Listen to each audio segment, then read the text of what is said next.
ഇന്ന് നമുക്കൊരു ലോട്ടസിന്റെ ആകൃതിയിലുള്ള ഒരു ഫ്ലവർ ഉണ്ടാക്കാം കേട്ടോ. അതിനുവേണ്ടി 9x9 സെന്റിമീറ്റർ പേപ്പർ എടുക്കുക.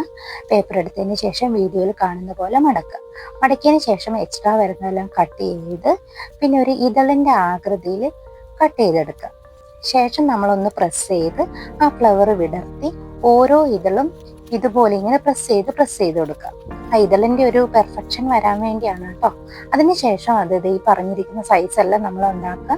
ശേഷം നമ്മൾ ചെറുതെടുത്തിട്ട് 7x7 എടുത്തതിന് ശേഷം ഇതേ പേപ്പറിന്റെ സൈഡിലായിട്ട് ഇങ്ങനെ ഒട്ടിച്ചൊട്ടിച്ച് കൊടുക്കുക.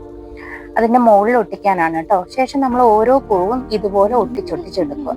ഇതിന്റെ വിശദീകരിച്ചിട്ടുള്ള വീഡിയോ എൻ്റെ യൂട്യൂബിൽ അപ്ലോഡ് ചെയ്തിട്ടുണ്ട് കേട്ടോ. എല്ലാവരും കാണാം.